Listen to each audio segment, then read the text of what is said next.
I still remember the exact moment I knew I could never forgive her. My mother-in-law was holding my 6-month-old daughter, gazing down at her with what I thought was grandmother's love, when she looked straight into my eyes and said those words that would forever change everything between us. She said it so casually, as if commenting on the weather, that at first I thought I must have misheard her. But the slight smile playing at the corners of her lips told me I had heard every word correctly. "It's such a shame her skin turned out so dark," she said, running her pale fingers across my baby's cheek. "She would have been absolutely perfect otherwise."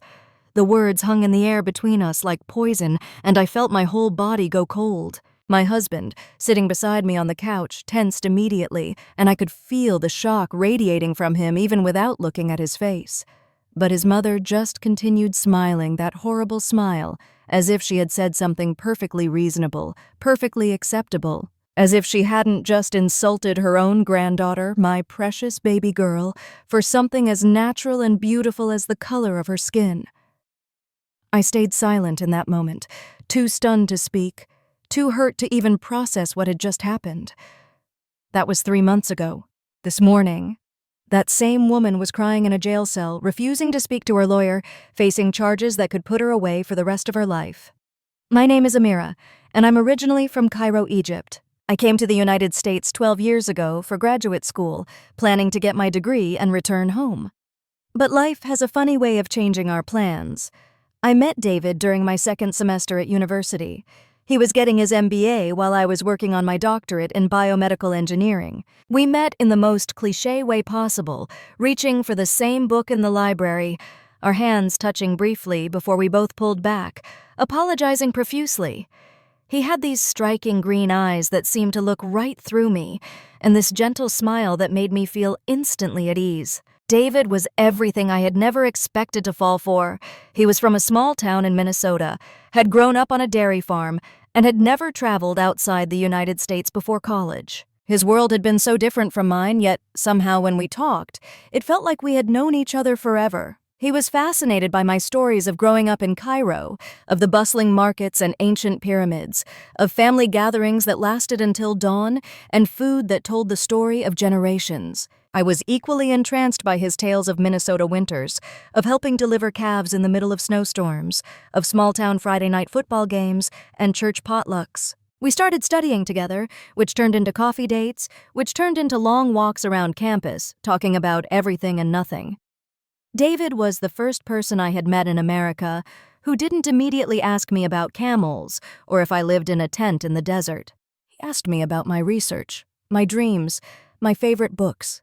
He wanted to know about my family, not because they were exotic or different, but because they were important to me. He tried to learn Arabic, downloading apps and practicing phrases that he would butcher so badly I would laugh until tears ran down my cheeks. But he kept trying, kept learning, because he said he wanted to be able to speak to my mother in her native language someday. My family back in Cairo was cautiously optimistic when I told them about David. My mother, always practical, wanted to know about his job prospects and whether he would be a good provider. My father, protective as always, wanted to know about his character, his family, his intentions. My younger sister Sarah, ever the romantic, just wanted to know if he was handsome.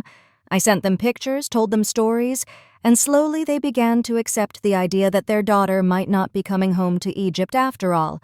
David proposed to me on a starlit night by the lake near campus. He had tried to say I love you in Arabic, but it came out all wrong, and we both ended up laughing through my tears as I said yes. He slipped a simple diamond ring on my finger, one that had belonged to his grandmother, and promised me that he would spend the rest of his life learning how to properly pronounce Arabic phrases just to make me smile.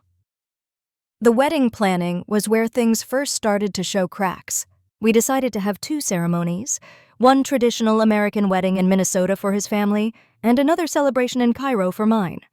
My family was overjoyed, immediately beginning preparations, sending me fabric samples for dresses and menu options for the feast. David's family, on the other hand, seemed less enthusiastic. His father, Robert, was kind enough, quiet and reserved, but welcoming. His younger sister Emma was excited, asking me questions about Egyptian wedding traditions and offering to help with planning. But his mother, Linda, was different from the start. The first time David brought me home to meet his parents, I was nervous but excited. I had brought gifts, as is our custom, beautiful scarves for his mother and sister, a hand-carved wooden box for his father. Robert and Emma received theirs with genuine appreciation, but Linda barely glanced at hers before setting it aside. Throughout dinner, she asked pointed questions about my plans to stay in America, about whether I would convert to Christianity, about how we would raise our children. When David announced our engagement formally to his family, everyone gathered in their living room. I watched Linda's face carefully. Robert immediately stood to shake David's hand and give me a warm hug. Emma squealed with delight and immediately wanted to see the ring, but Linda remained seated, her face a mask of controlled emotion. When I moved to embrace her, as I had the others, she stood stiffly, not returning the hug. Her body was rigid, unyielding, as if my touch was something to be endured rather than welcomed. Then she said those words that should have been my first real warning. "Congratulations, I suppose," she said, her voice flat and cold. Then she turned and walked quickly toward the staircase, her heels clicking sharp against the hardwood floor. I started to follow, confused and hurt, wondering if I had done something wrong, if there was some American custom I had violated. But she whirled around at the bottom of the stairs, her face twisted with an emotion I couldn't quite identify at the time. "Stop following me," she hissed, her voice low but venomous. "You're destroying our bloodline. You're ruining everything." I froze completely, the words hitting me like a physical blow. I had faced prejudice before in my 12 years in America, subtle things mostly, people assuming I didn't speak English well or asking if I knew any terrorists. But this was different. This was personal, intimate, coming from someone who was supposed to become my family. I stood there, unable to move or speak, as she ran up the stairs, her bedroom door slamming behind her with a finality that echoed through the house.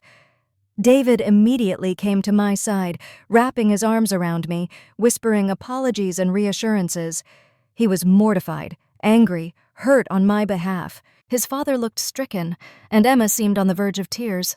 We left shortly after, David holding my hand tightly the entire drive back to the city. He pulled over halfway home, unable to continue driving, and we sat in the car as he promised me that his mother's prejudices would never touch our life together. He said we were a team, that I would always be the most important person in his world, that we would build our own family filled with love and acceptance. That night, in the safety of my apartment, David held me as I cried. Not just for the hurt of his mother's words, but for the loss of the dream I had carried of being welcomed into a big, warm American family like the ones I had seen in movies. He made love to me tenderly, whispering promises against my skin, telling me how beautiful I was, how perfect, how he couldn't wait to start our life together. 3 weeks later, I stared down at 2 pink lines on a pregnancy test, my hands shaking with a mixture of joy and fear. David's reaction when I told him about the baby was everything I could have hoped for. He dropped to his knees right there in our kitchen, pressing his face against my still flat stomach, whispering hello to our baby.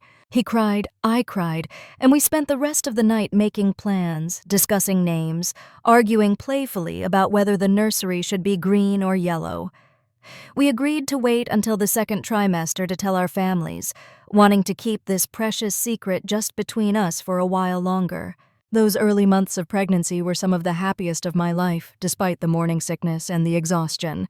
David was attentive and caring, reading pregnancy books and downloading apps to track the baby's development. He talked to my belly every night, telling the baby stories about both sets of grandparents, about the pyramids of Egypt and the lakes of Minnesota.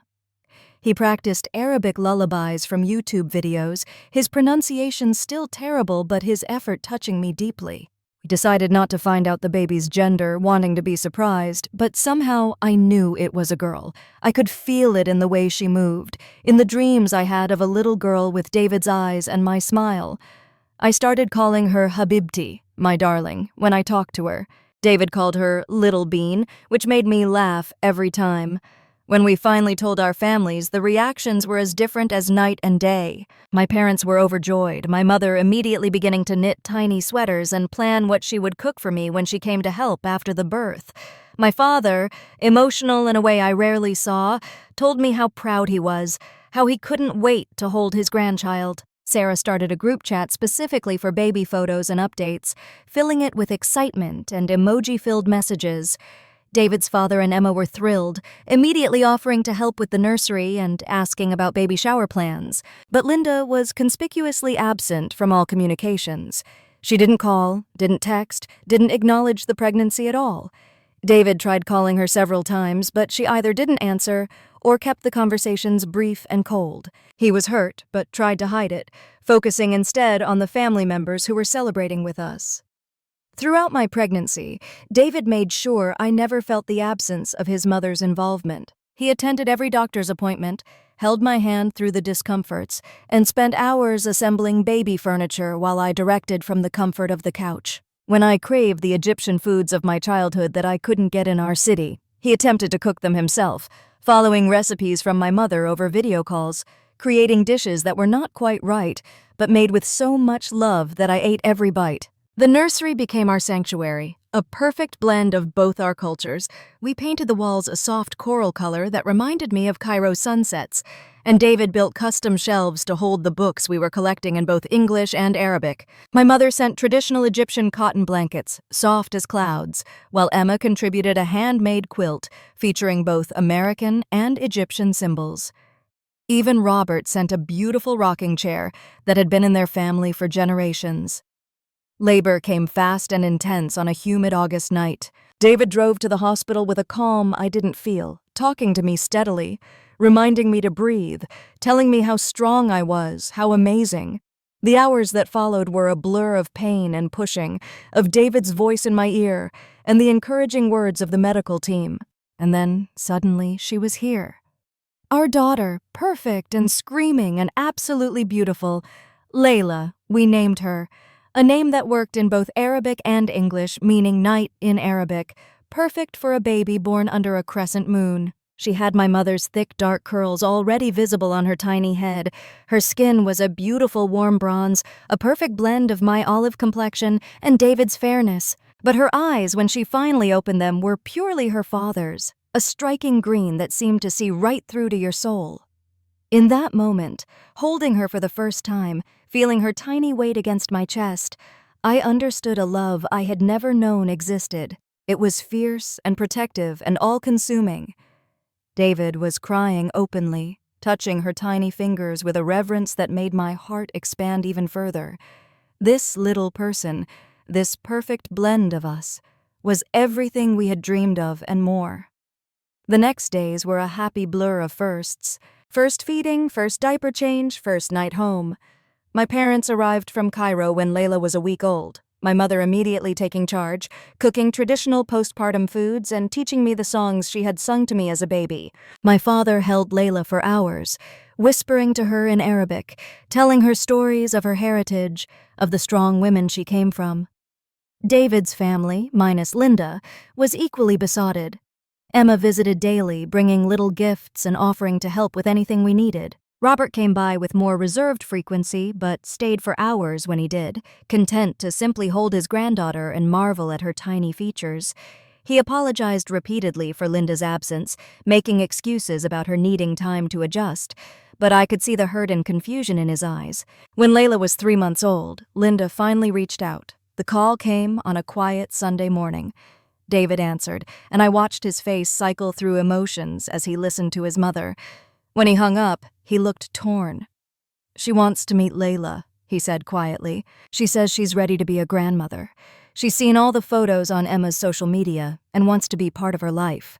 We discussed it at length. Part of me wanted to protect our daughter from someone who had shown such blatant prejudice, but another part, the part that had always dreamed of a big, complete family for our children, wanted to give Linda a chance. People could change, couldn't they? Maybe seeing Layla, holding her, would help Linda see past her prejudices. David left the decision to me, saying he would support whatever I chose. In the end, we agreed to a meeting with strict conditions. Linda would come to our home where we controlled the environment. Both David and I would be present at all times. At the first sign of any inappropriate behavior or comments, the visit would end immediately. I spent the days leading up to the visit oscillating between hope and dread, preparing myself for either outcome. Linda arrived on a Tuesday afternoon carrying a gift bag, and wearing what looked like her church clothes. She seemed nervous, which oddly made me feel a bit better. When I answered the door, she actually met my eyes and offered what appeared to be a genuine, if tremulous, smile. "Hello, Amira," she said, using my name correctly for perhaps the first time. "Thank you for letting me come." The first few minutes were awkward, stilted conversation and careful movements, but when I brought Layla out from her nap, something shifted. Linda's face transformed as she looked at her granddaughter for the first time. Her eyes widened, and I saw something I had never seen before. A vulnerability, a longing. "She's beautiful," Linda whispered, and for a moment I believed things might actually work out. We let her hold Layla, and our daughter, ever the social butterfly, seemed delighted by this new face. She gurgled and cooed, reaching out to touch Linda's face with her chubby little hands. Linda was gentle, supportive of Layla's head, speaking to her softly. For almost an hour, everything seemed perfect. David relaxed beside me, taking photos, and I allowed myself to imagine holiday gatherings and birthday parties with a complete family. Then it happened. Linda was holding Layla up, examining her in the afternoon light streaming through our living room window. Layla was laughing, that beautiful baby laugh that never failed to make my heart soar. Linda's expression was soft, loving even, and then she said those words that shattered everything. "It's such a shame her skin is so dark. Otherwise, she'd be perfect." The words hung in the air like a toxic cloud. David went rigid beside me, his sharp intake of breath audible in the sudden silence. I felt as if all the air had been sucked from the room, as if time had stopped. Linda was still looking at Layla, still smiling that horrible smile, as if she had said nothing wrong, as if she hadn't just reduced my beautiful, perfect daughter to the color of her skin, as if she hadn't just revealed that her prejudice ran so deep that even her own granddaughter couldn't escape it. David reacted first. "Mom," he said, his voice low and dangerous in a way I had never heard before. "What did you just say?" Linda looked up, seeming genuinely puzzled by our reaction. "I'm just being honest," she said, shifting Layla in her arms. "She's a beautiful baby, but you have to admit she would photograph better if she were lighter. It's just a fact. I mean, look at her features, they're lovely. It's just unfortunate about the coloring." I stood up then, my body moving without conscious thought, and took my daughter from Linda's arms. Layla, sensing the tension, began to fuss, and I held her close, breathing in her sweet baby scent, using her warmth to keep myself grounded. "I think you should leave," I said, my voice surprisingly steady despite the storm raging inside me. Linda stood as well, her confusion morphing into indignation. "I don't understand why you're being so sensitive," she said, her voice taking on that sharp edge I remembered from our first meeting. "I'm trying to be a grandmother here. I'm trying to be involved. I'm just pointing out the obvious. The child would have better opportunities in life if she looked more like our side of the family. That's not racist. It's realistic." David stood then, positioning himself between his mother and us. "Get out," he said simply. "Get out of our home and don't come back until you can see your granddaughter as the perfect child she is, not as some project that needs fixing." Linda's face flushed red. "I'm your mother, David. You're choosing her over your own mother." "I'm choosing my daughter," David replied. "I'm choosing my wife. I'm choosing the family that sees Layla as a blessing, not a disappointment." The argument that followed was brief but vicious. Linda said things I won't repeat, things about bloodlines and purity and disappointment. David matched her word for word, defending us with a fierceness that both broke and healed my heart. Finally, Linda stormed out, slamming the door behind her with enough force to make Layla start crying in earnest. We stood there in the aftermath, David and I, holding each other and our crying daughter. I felt numb, disconnected, as if I was watching the scene from outside my body. David was apologizing over and over, but I barely heard him. All I could think about was Linda's words, the casual cruelty of them, the implication that my beautiful daughter was somehow less than because of the color of her skin.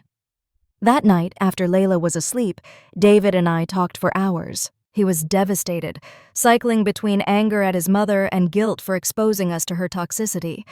He offered to cut her off completely, to never speak to her again, but I could see how much that would hurt him. Despite everything, we decided. My parents extended their stay, providing a buffer of love and support. My mother, Sensing something had happened, though we didn't tell her the details, filled our home with the warmth of her cooking and the comfort of her presence. But from then, gradually, things seemed to shift. Linda's messages became less defensive, more conciliatory. She started sending gifts for Layla, appropriate ones, clothes and toys with no agenda attached. She asked Emma to pass along her love, her desire to make things right. After much discussion, and against my better judgment, we agreed to try again. But this time with even stricter boundaries. We met in public places at first, brief encounters at a park or a restaurant, always with both David and I present.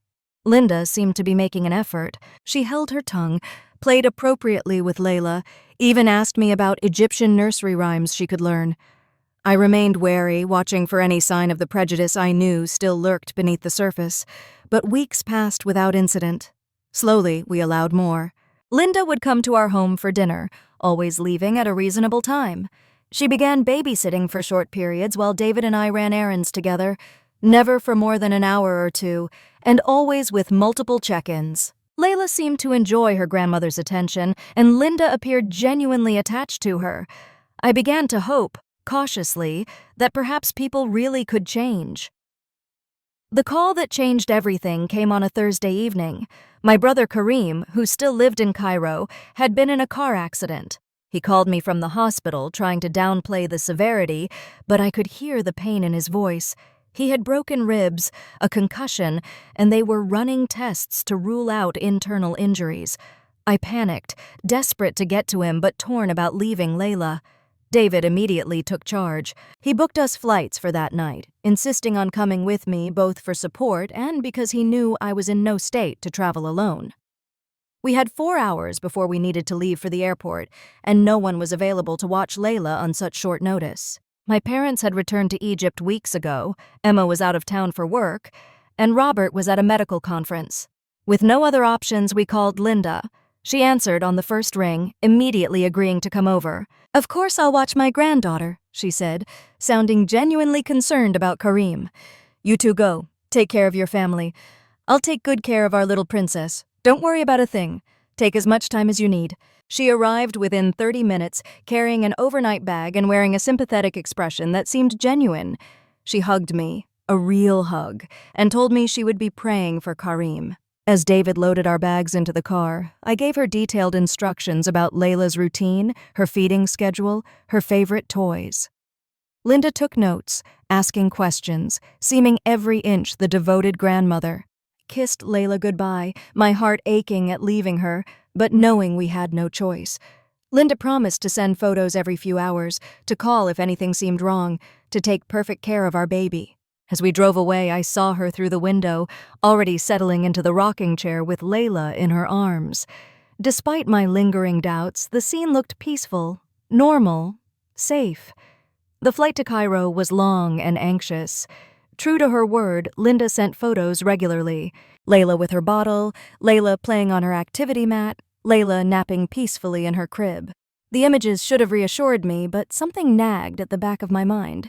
It wasn't until we were waiting in the hospital corridor, Kareem finally stable and resting, that I realized what was bothering me.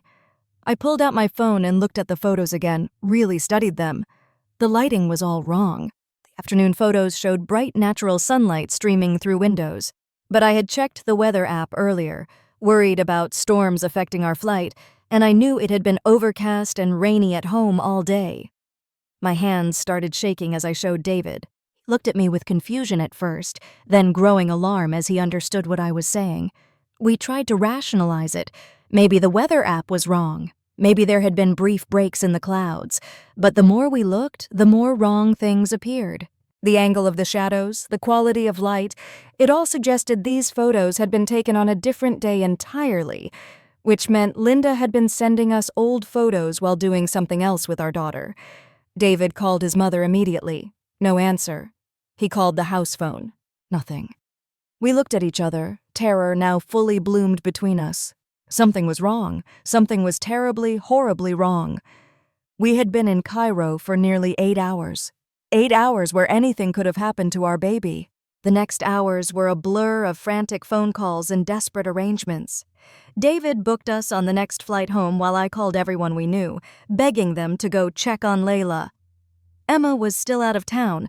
Robert wasn't answering. Finally, we reached David's childhood friend, Marcus, who lived nearby.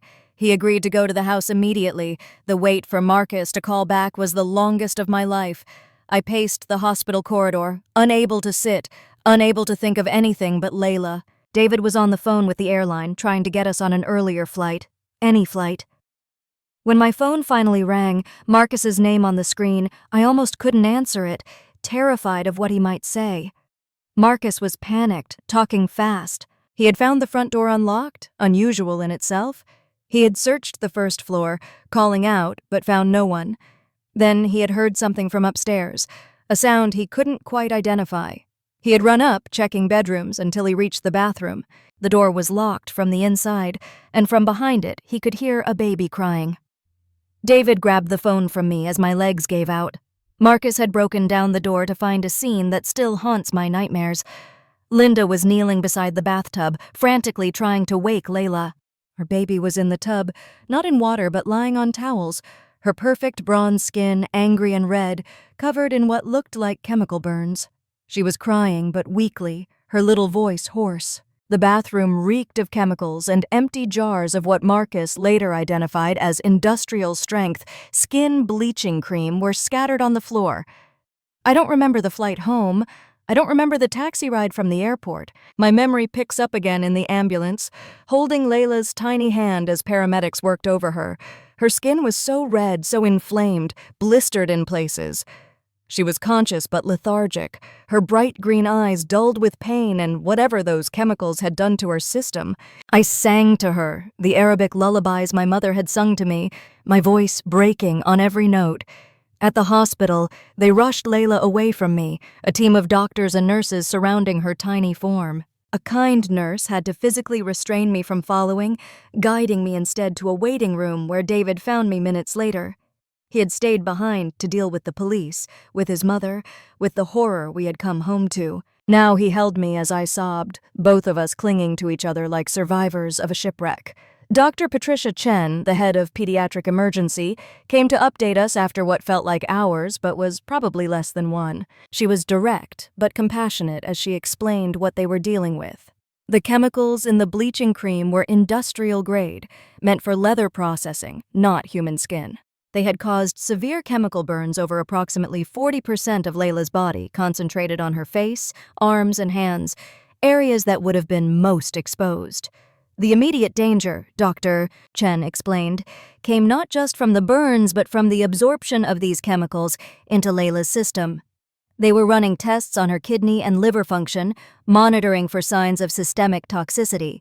The next 24 to 72 hours would be critical. They had washed away all traces of the cream, applied burn treatments, and started IV fluids to help flush the toxins from her system, but there was no way to know yet the full extent of the damage. I asked the question I could barely voice. Would she survive? Dr. Chen's pause before answering told me everything I needed to know about the gravity of our situation. "We're doing everything possible," she said carefully. The fact that the exposure was caught when it was, that's in her favor. If this had gone on much longer, if she had been exposed repeatedly, the prognosis would be much worse. But she's fighting, and babies can be remarkably resilient. They let us see her briefly. Nothing could have prepared me for the sight of my beautiful baby, hooked up to so many machines, her perfect skin now angry and blistered, covered in white cream and bandages. She was sedated to manage the pain, her tiny chest rising and falling with mechanical precision. I wanted to hold her, to comfort her, but I couldn't even touch her without risking more damage to her traumatized skin. David's friend Marcus stayed at the hospital, a solid presence of support. He told us what the police had shared with him. They had arrested Linda at the house. She hadn't resisted, hadn't even seemed to understand why they were there. She kept insisting she was helping Layla, that she was fixing her. In her car, they found receipts for multiple jars of the bleaching cream, ordered online from an overseas supplier weeks ago.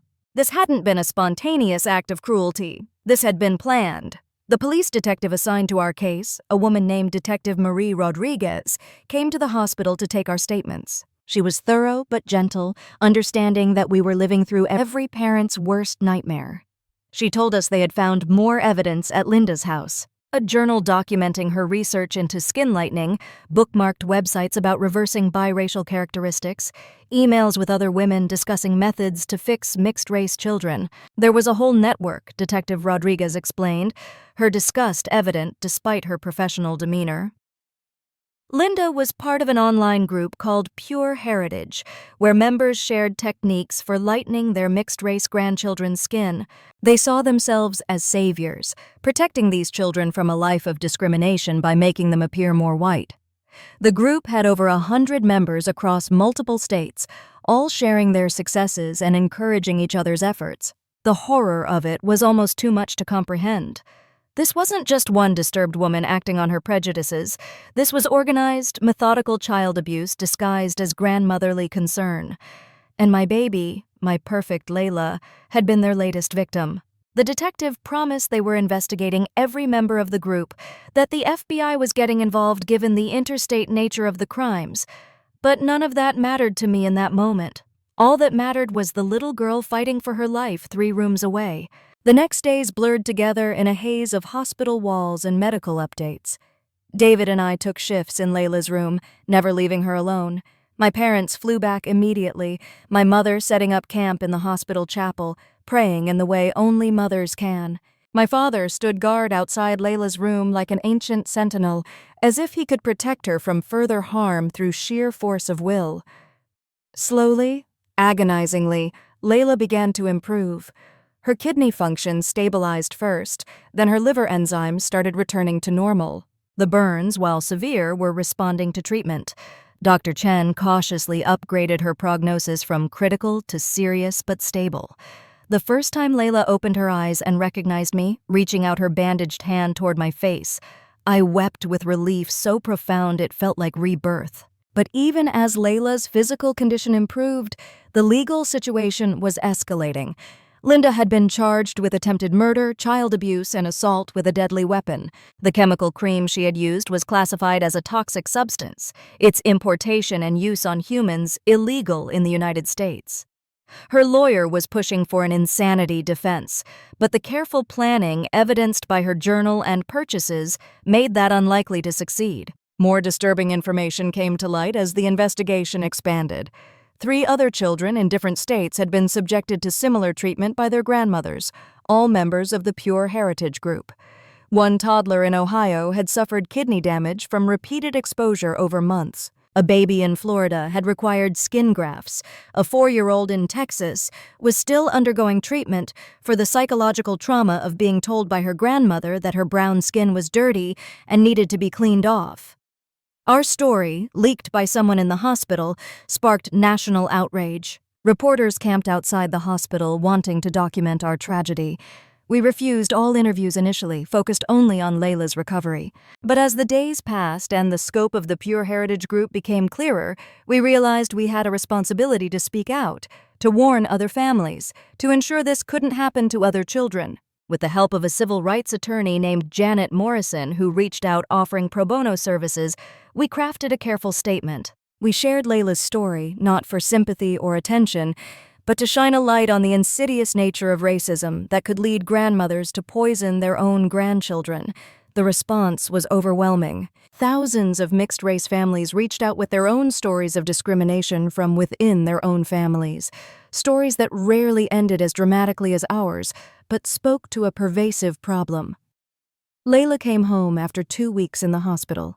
Her skin was still healing, still tender, but the worst was behind us. We had to apply special creams, the irony not lost on us, to help her skin regenerate properly. She would likely have some scarring, particularly on her face and hands where the bleaching cream had been most heavily applied. But she was alive, she was home, and she was still our perfect, beautiful daughter. The trial preparation consumed the next months. Linda's lawyer, a slick man named Harrison Cromwell, tried every trick to paint her as a mentally ill woman who genuinely believed she was helping her granddaughter. He brought in expert witnesses to testify about racial anxiety disorder and cultural adjustment syndrome, made up conditions designed to excuse the inexcusable. But the prosecution had the evidence of premeditation, the journal entries, the online group communications, the receipts showing weeks of planning. During this time, David struggled enormously with guilt and anger. He blamed himself for not seeing what his mother was capable of, for pushing me to give her another chance, for leaving Layla in her care. No amount of reassurance from me could shake his belief that he had failed to protect his daughter. He threw himself into the legal proceedings with an intensity that worried me, as if putting his mother away could somehow undo what had been done. My parents extended their stay indefinitely, my mother taking over much of Layla's care while I dealt with the legal proceedings and David wrestled with his demons. My father, usually a man of few words, became our unexpected pillar of strength. He would sit with David for hours, not talking, just being present, offering the quiet support of a father who understood the weight of failing to protect your child, even when the failure wasn't your fault. The trial itself was a media circus. The Pure Heritage Group had become a symbol of the hidden racism in American society, and our case was the most dramatic example. Every day, protesters gathered outside the courthouse, some supporting us, others, horrifyingly, supporting Linda and her twisted mission. We had to be escorted in and out by security, shielding ourselves from both the cameras and the hate. Testifying was the hardest thing I had ever done. I had to relive that night, describe finding my baby burned and poisoned, explain the ongoing medical treatments, the trauma, the fear that still woke me at night. Had to do it while Linda sat across the courtroom, still maintaining that righteous expression, still believing she had done nothing wrong. The only time I saw her facade crack was when the prosecution showed photos of Layla's injuries. For just a moment, I saw something that might have been regret flash across her face, but it was gone as quickly as it appeared. David's testimony was even more powerful. He spoke about growing up with his mother's subtle racism, the comments he had dismissed, the signs he had ignored. He talked about choosing love over prejudice, about the family we had built, about the daughter who was perfect exactly as she was. When he directly addressed his mother, telling her she had lost the privilege of being Layla's grandmother the moment she decided her skin color was a flaw to be fixed, several jury members wiped away tears. The most damning testimony came from other victims of the Pure Heritage Group. The mother from Ohio brought photos of her son, showing the progression of damage over months of chemical exposure.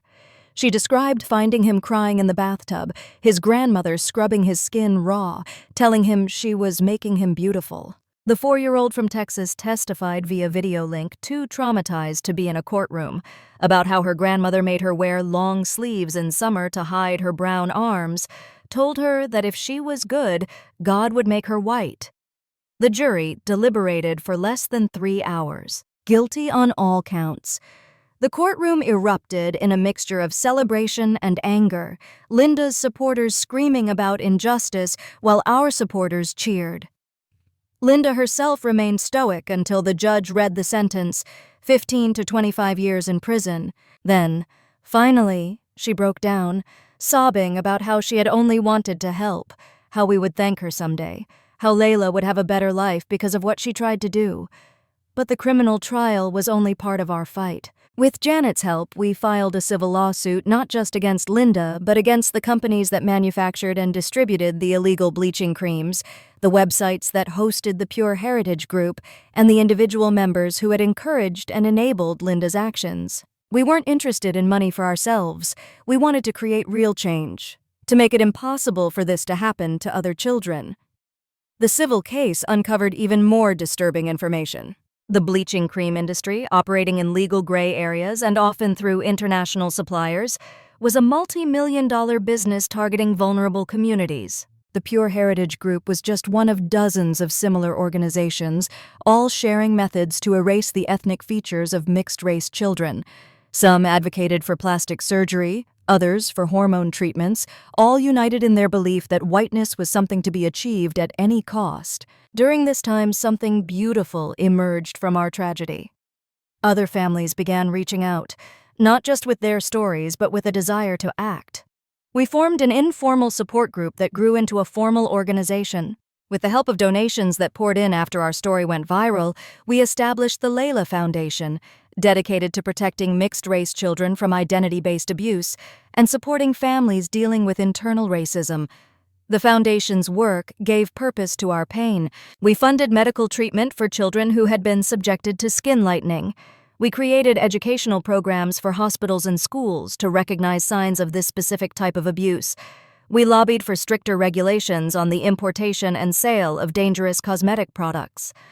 By her second birthday, most of her physical scars had faded to faint lines that were barely visible.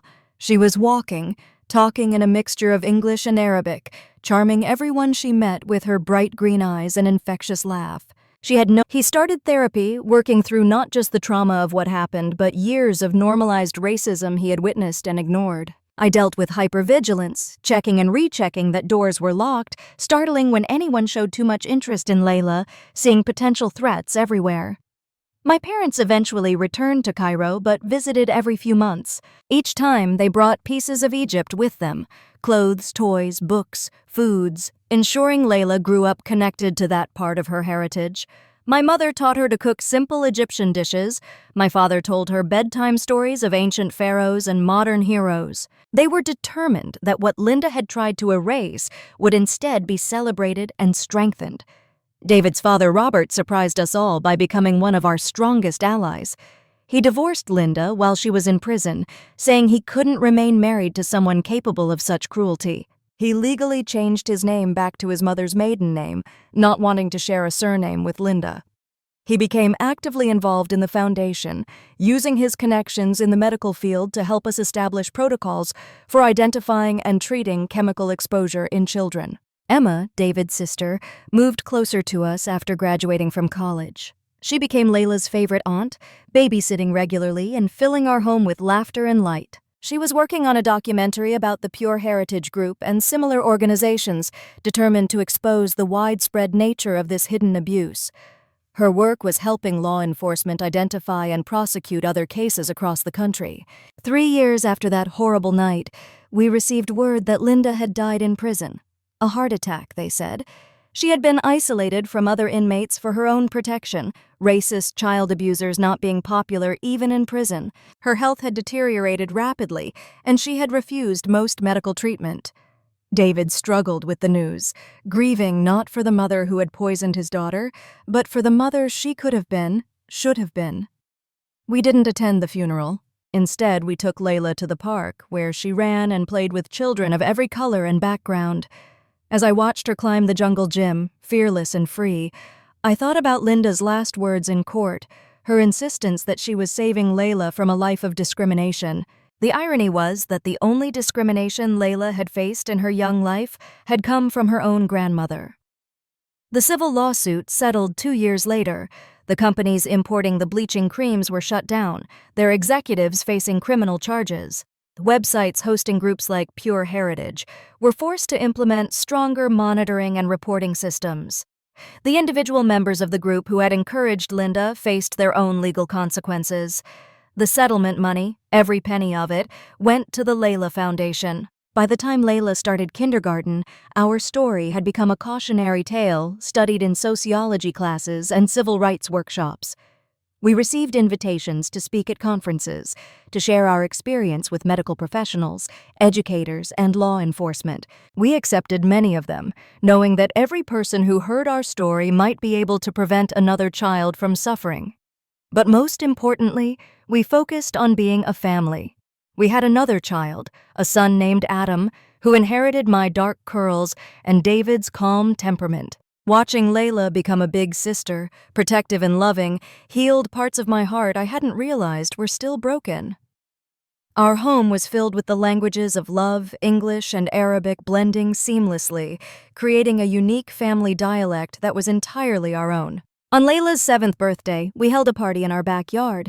The guest list read like a United Nations assembly, families from every background and culture, all brought together by shared experience and mutual support. As I watched Layla blow out her candles, Surrounded by people who loved her exactly as she was, I thought about how different this scene was from what Linda had envisioned.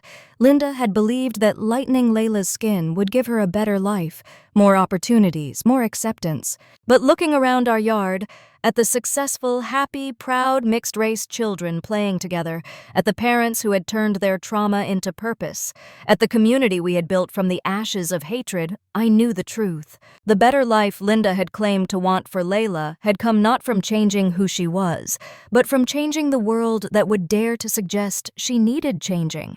At night, after all the guests had gone home and the children were asleep, David and I sat on our porch swing, a tradition we had started in our first house and continued here. The stars were bright overhead, and the night was peaceful. We didn't talk about Linda or the trial or the ongoing work of the foundation. We talked about normal things, school schedules and vacation plans, Adam's upcoming dental appointment, and Layla's request for piano lessons. It was in these moments that I felt our victory most keenly. Not in the legal wins or the foundation's successes, but in the quiet normalcy of our lives. Linda had tried to destroy us, had nearly killed our daughter, had unleashed a nightmare that still sometimes woke me in the middle of the night. But she had failed. We were still here, still whole, still a family. Our love had proved stronger than her hate. As we headed inside, I stopped to check on the children as I did every night. Adam was sprawled across his toddler bed, one foot hanging off the side. Layla was curled up with her favorite stuffed elephant, the one my mother had brought from Cairo. In the soft glow of the nightlight, I could see the faintest traces of scars on her cheek, barely visible now, but still there if you knew where to look. I thought about the Arabic phrase my grandmother used to say, "That which doesn't kill you makes you stronger."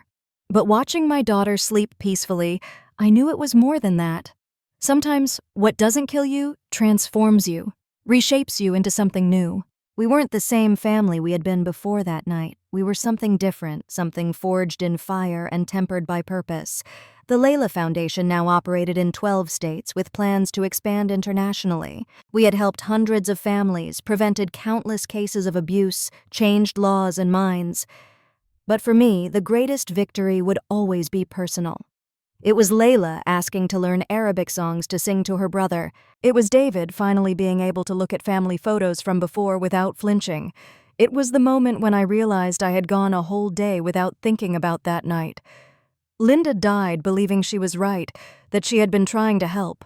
I sometimes wondered if there had been a moment, perhaps in those final prison days, when she understood the truth. When she realized that in trying to erase part of Layla's identity, she had only made us more determined to celebrate it. When she understood that her pure bloodline had ended not with my marriage to her son, but with her own actions that cut her off from the family tree forever.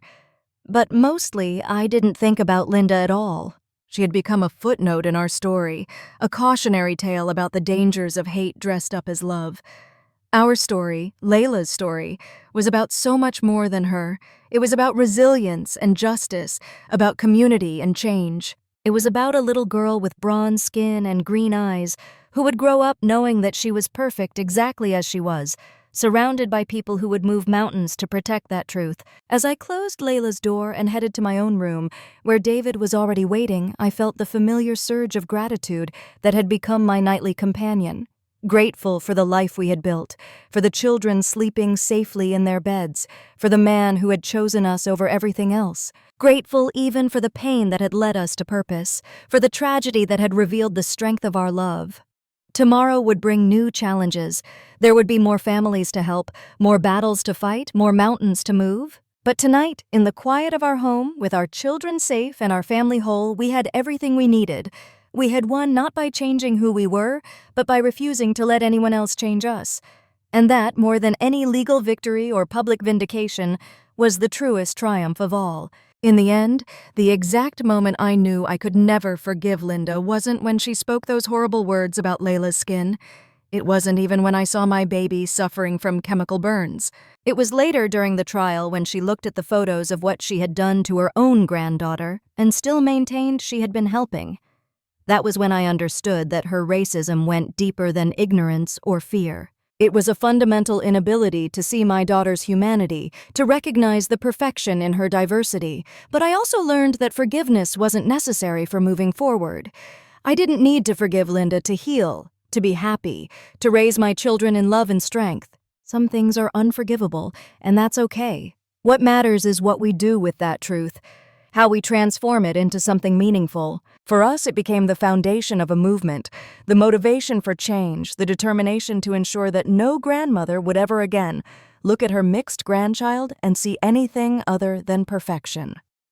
Layla is 10 years old now. She knows her story, told in age-appropriate pieces over the years. She understands that her grandmother Linda got sick in her thinking and hurt her when she was a baby, that Daddy and I and many other people made sure she was safe, and that now we help other families stay safe too.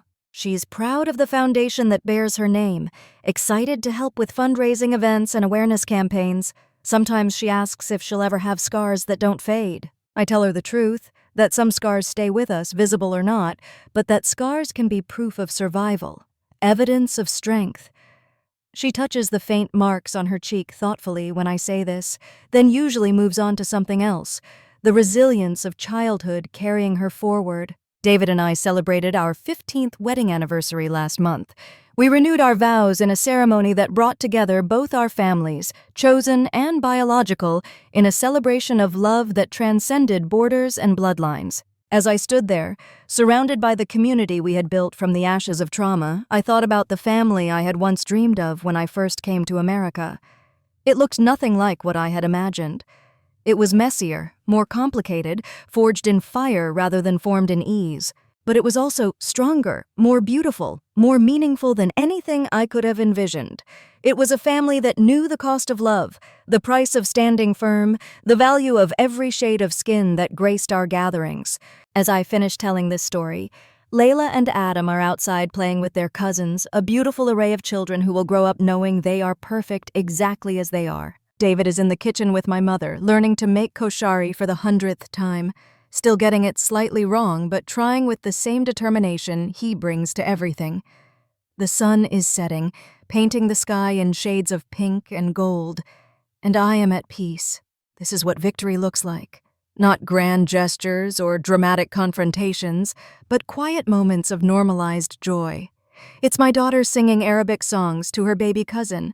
It's my son asking for another story about the pyramids. It's my husband absent-mindedly speaking in the Arabic phrases he's picked up over the years. It's the absence of fear, the presence of love, the certainty that we survived and thrived. Linda wanted to erase part of my daughter, to wash away the heritage written in her skin. Instead, she ensured that heritage would be celebrated, protected, passed down with pride. In trying to destroy us, she made us unbreakable. In trying to divide us, she united not just our family, but hundreds of others. Her legacy isn't the hatred she tried to spread, but the love that rose up to defeat it. And so our story continues, not as victims, but as victors. Not as broken, but as whole. Every day that Layla grows stronger, more confident, more proud of every part of herself, we win again. Every family helped by the foundation, every child protected from harm, every grandparent who learns to see beauty in diversity is another victory over the darkness Linda represented. The exact moment I knew I could never forgive Linda was also the moment I realized I didn't need to. My energy wasn't meant for forgiveness or hatred, but for love and protection, for building and growing, for ensuring that my daughter and all children like her would inherit a world that sees them as the miracles they are. That's the story I choose to tell, the legacy I choose to leave, the future I choose to build. And in that choice, made again and again every day, lies the greatest triumph of all. Looking back now, I sometimes wonder what my life would have been like if Linda had simply accepted me. Accepted us. Accepted Layla from the beginning. Would we have had peaceful Sunday dinners and holiday gatherings filled with laughter instead of tension? Would Layla have grown up with fond memories of baking cookies with her grandmother instead of bearing the faint scars of her hatred? These are questions without answers, paths not taken, lives not lived. But I've learned that wondering about what might have been is a luxury we can't afford when we're busy building what still can be. Every morning, I wake up in a home filled with love, to children who know their worth, to a husband who chose courage over comfort, to a purpose born from pain but nourished by hope. That's more than many people ever get, and it's everything I never knew I needed. The foundation continues to grow, reaching families we never imagined we could help. Last month, we opened our first international office in London, responding to similar cases emerging in the UK. Next year, we plan to expand to Canada and Australia. The need, sadly, is global, but so is the response. Parents, grandparents, teachers, doctors, and social workers from around the world reach out, wanting to learn, to help, to ensure that children in their communities are protected. David has become an unexpected spokesperson for white parents of mixed-race children. He speaks with a rawness and honesty that resonates with other parents struggling to navigate family racism. He tells them about the guilt that nearly consumed him, about the therapy that saved him, about the daily choice to prioritize his children's well-being over family harmony. His words have helped dozens of parents find the strength to stand up to their own relatives, to choose their children's safety over keeping the peace. Last week, Layla came home from school with a project about family heritage. She had to interview family members and create a presentation about where she comes from. I watched as she worked, seamlessly weaving together stories of Minnesota farms and Cairo markets, of American innovation and Egyptian tradition. She included photos of both sets of grandparents, even a small mention of Linda as someone who was sick and couldn't be part of our lives. Her teacher later told me it was one of the most beautiful presentations she had ever seen, a true celebration of multicultural identity. Adam, now 6, has started asking his own questions about why we do the work we do. He knows that some people don't like families that look like ours, that his sister was hurt because of it, and that we help other families stay safe. In his simple child's understanding, he's appointed himself the protector of his classmates, quick to include anyone who feels different or left out. His teacher says he has an unusual empathy for such a young child, an awareness of others that speaks to the environment he's being raised in. Some nights, when the house is quiet and everyone is asleep, I find myself in Layla's room, watching her sleep just as I did when she was a baby. The hypervigilance has faded, but never fully disappeared. I check the locks, the windows, the shadows in the corners. It's not rational anymore, I know that. Linda is gone. The Pure Heritage Group has been dismantled, and we've built layers of protection around our children. But trauma leaves its marks on parents, too. Invisible scars that ache on random Tuesday nights. David finds me there sometimes, and without words he understands. He sits with me in the dark, holding my hand, bearing witness to the fear that will probably never fully fade. We've learned that healing isn't a destination, but a journey, one we take together, step by step, day by day. Some days are harder than others, anniversaries that bring back memories, news stories that hit too close to home, well-meaning questions that probe old wounds. But more days are filled with joy. Layla's laughter when she masters a new piano piece, Adam's excitement over losing his first tooth, family dinners where Arabic and English flow together like music. These are the moments that make everything worth it, that remind us why we fought so hard, why we continue to fight. They're proof that love is stronger than hate, that families can be built on choice rather than just blood, that beauty comes in every shade. The irony of Linda's actions never fails to strike me. In trying to erase Layla's Egyptian heritage, she only succeeded in making it stronger. Our children speak Arabic fluently now, something that might not have happened if we hadn't been so determined to preserve what she tried to destroy. They know more about their Egyptian culture than many children in Cairo do, because we've been intentional about teaching them, about ensuring they understand the richness of their inheritance. My parents, who initially worried about me marrying outside our culture, have become the most vocal advocates for multicultural families. My mother leads cooking classes at the foundation, teaching other mixed families how to blend culinary traditions. My father has written a book about being the grandfather of biracial children, offering guidance to other grandparents navigating similar waters. They've shown that acceptance and growth are possible at any age, that love can expand to encompass differences rather than be threatened by them. Robert, David's father, remarried last year to a wonderful woman named Patricia, herself a grandmother to biracial grandchildren. Together, they've become surrogate grandparents to many of the children helped by the foundation. Watching Robert with Layla and Adam, seeing the fierce protectiveness in his eyes, the pure love in his embrace, I sometimes forget he shares DNA with Linda. He's proof that we can choose to be better than where we come from, that blood doesn't determine destiny. Emma's documentary about the Pure Heritage Group won several awards and was instrumental in changing legislation around the importation of dangerous cosmetic products. She's now working on a series about mixed-race families thriving in America, focusing on joy rather than trauma, on celebration rather than struggle. She says it's her way of showing the world what Linda couldn't see: the beauty in diversity, the strength in difference, the perfection in every shade of human. As I sit here finishing this story, the afternoon sun is streaming through our kitchen window, catching the copper in Layla's curls as she practices piano. Adam is building something elaborate with blocks, narrating an adventure involving Egyptian princes and Minnesota Vikings. David is in his home office, on a conference call with foundation partners, his voice carrying the steady confidence of a man who knows his purpose. This is our life now. Not perfect, still scarred in places, but whole and beautiful and ours. We've taken the worst thing that ever happened to us and transformed it into something meaningful, something that helps others, something that creates light in dark places. That transformation didn't happen overnight, and it wasn't without cost. But it happened and continues to happen, one day at a time, one choice at a time, one act of love at a time. To the mothers reading this who worry about protecting their mixed-race children in a world that doesn't always understand or accept them, I see you. I understand the fear that keeps you up at night, the fierce love that would do anything to keep them safe. To the fathers who struggle with family members who can't see past skin color to the children beneath, I know your pain. To the grandparents who choose love over prejudice, even when it costs them relationships with their own children, you are heroes.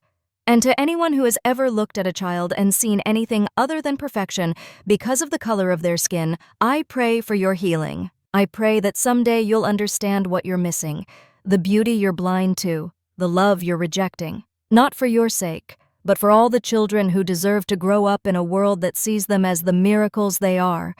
The story I've told you today is hard and painful and true. It's also a story of triumph, of love conquering hate, of families growing stronger through trials. It's a story that unfortunately needs to be told, because somewhere out there, another grandmother is looking at her mixed grandchild with judgment instead of joy. Another family is navigating the choppy waters of internal racism.